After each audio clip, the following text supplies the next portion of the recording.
1883 সালে রবীন্দ্রনাথ ঠাকুর যখন বউ ঠাকুরানীর হাট লেখেন তখন ওনার বয়স বোধহয় 20-22 বছর ছিল। বউ ঠাকুরানীর হাট ওনার প্রথম দিকের লেখা উপন্যাস, হয়তো প্রথমই। শোনা যায় যে 1938 সালে রবীন্দ্রনাথ ঠাকুর নিজে পরিচালক নরেশ মিত্রকে বলেন, এই গল্পটি যদি ছবি হয় তাহলে খুব ভালো হবে।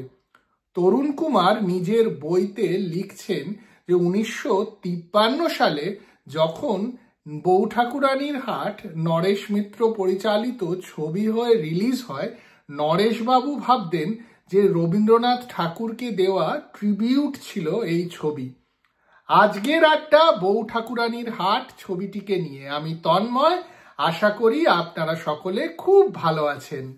বউ ঠাকুরানীর হাট এমন একটা সময়কে দর্শায় যখন ইংরেজদের হাতে ভারতীয় ট্রেডিশনাল মহারাজদের প্রতিপত্তির দিকে।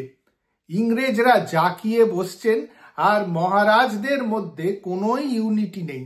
চারিদিকে নানা ধরনের সামাজিক পরিবর্তন ঘটছে, আর মহারাজা প্রতাপাদিত্যর বাড়ির মধ্যেও কিন্তু সবাই একরকম ভাবে ভাবছেন না।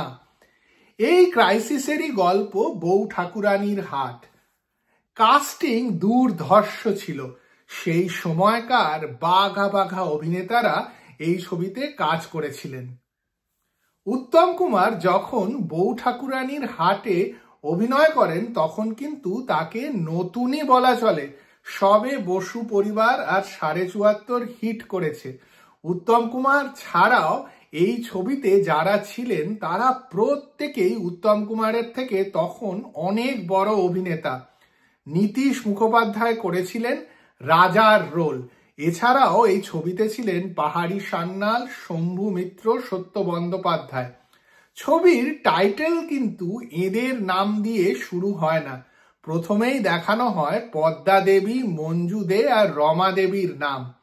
এত বড় সেট, বড় স্টার কাস্ট, সব মিলিয়ে বউ ঠাকুরানীর হাট কিন্তু একটি জমজমাট ছবি হিসেবেই তৈরি করা হয়েছিল। রবীন্দ্রনাথের গল্প নিয়ে ছবি, তার উপর পিরিয়ড ফিল্ম। পরিচালক আর প্রযোজকরা সমস্ত রকম আয়োজন করেছিলেন এই ছবিটিকে খুব বড় সাকসেস করার জন্য। তরুণ কুমার নিজের বইতে লিখেছেন, উত্তম কুমারেরও মনে হয়েছিল এই ছবিটাতে মন প্রাণ দিয়ে খাটতে হবে। উনি সব ছবিতেই খাটতেন, তবে বউ ঠাকুরানীর হাটের জন্য উনি ঘোড়া চালানো শিখতে প্রস্তুত হয়ে গেছিলেন। পরিচালক মশাই কিন্তু ওনাকে বলেছিলেন যে ঘোড়ার সিনটা খুবই ছোট, শুধু ঘোড়াতে উঠে বসতে হবে, চালানোর কাজটা ডামি দিয়েই করানো যাবে। তবে মহানায়ক কিন্তু শোনেননি। তরুণ কুমারকে নিয়ে ঘোড়া চালানো শেখার জন্য ভোরবেলা বেরিয়ে পড়তেন। সঙ্গে থাকতো এক ব্যাগ গাজর। কে নাকি মহানায়ককে বলেছিল যে ঘোড়া সব কথা শোনে যদি ঘোড়াকে গাজর খাওয়ানো হয়।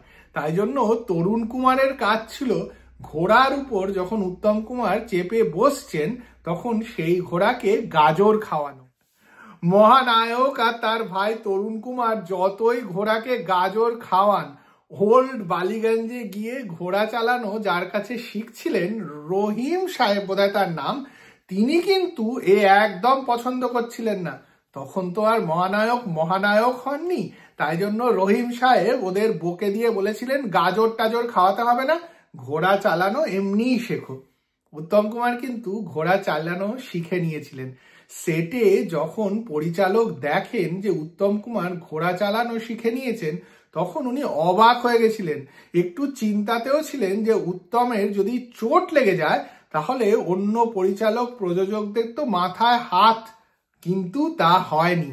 বউ ঠাকুরানীর হাট ছবিতে যে ছোট্ট ঘোড়া চালানোর সিনটি রয়েছে তাতে উত্তম কুমারকে আপনারা ঘোড়া চালাতে দেখতে পারবেন। আজকে যখন এই গল্পটা পড়ে আমরা নিজেদের মধ্যে আলোচনা করি তখন কিন্তু মনে হতে পারে এ আর কি এমন ব্যাপার, কিন্তু 1953 সালের কথা। আর মহানায়ক তখনও কিন্তু মোটামুটি নিউ কামার, তাই তার ডেডিকেশনকে প্রশংসা করতেই হয়। তখন এইসব ব্যাপার, ঘোড়া চালানো শেখা, নাচ করা, সোর্ড ফাইটিং, এইগুলো এতটা রেগুলারিটিতে কেউ শিখতেন না। তাই জন্য শেখার জন্য মহানায়ককে বাহবা দিতেই হবে। উনিই হয়তো এই ট্রেন্ডটা সেট করেছিলেন। নাট্য অভিনেতা শম্ভু মিত্রের সঙ্গে মহানায়কের এখানে খুব ভালো ভালো কয়েকটি সিন রয়েছে। শম্ভু মিত্র নাকি মহানায়কের অভিনয়ে মুগ্ধ হয়ে গেছিলেন। ছবিতে এত ভালো স্টার কাস্ট থাকা সত্ত্বেও বউ ঠাকুরানীর হাট কিন্তু অত বড় হিট হয়নি। ছবিটা দেখতে লোকে এসেছিলেন, তবে ছবি যারা খুব ভালোবাসে বা রবীন্দ্রনাথের গল্প যাদের খুব ভালো লাগে তাদেরই খালি এই ছবিটা ভালো লেগেছিল। যাকে বলে সুপার ব্লকবাস্টার, তা এই ছবিটা হয়নি। অনেক পুরনো একটা প্রিন্ট ইউটিউবে আছে, আমি সেইখানে ছবিটিকে দেখেছি। আমার কিন্তু উত্তম কুমারের ওপর বায়াস থাকলেও ছবিটিকে ভালো লাগে, উত্তম কুমার থাকুন কি না থাকুন। তবে মহানায়ককে দেখতে পেয়ে আরো যেন বেশি ভালো লাগে ছবিটি দেখতে। বউ ঠাকুরানীর হাট ছবিতে ভালো ভালো রবীন্দ্রসঙ্গীতও রয়েছে, আর রয়েছে নীতিশ মুখোপাধ্যায়ের গাম্ভীর্যওয়ালা বাজখাই গলা আর রাজার রূপে দারুণ একটা অভিনয়। আপনারা যদি এই ছবিটা দেখে না থাকেন তাহলে দেখে ফেলুন, আর কমেন্ট বক্সে জানান আপনাদের এই ছবিটা কিরকম লাগলো। ওই যে বললাম, প্রিন্টটা অতটা ভালো না, আর আপনাদের মনে হতে পারে যে এই ছবিটা কবেকার পুরনো ছবি। আমার পুরনো ছবি ভালো লাগে, তাই জন্যই আপনাদের কাছে এই ছবিগুলো নিয়ে আড্ডা মারতে চলে আসি। যদি এই ভিডিওটা ভালো লাগে তাহলে লাইক আর শেয়ার করুন, আর চ্যানেলটিকেও সাবস্ক্রাইব করতে একদম ভুলবেন না।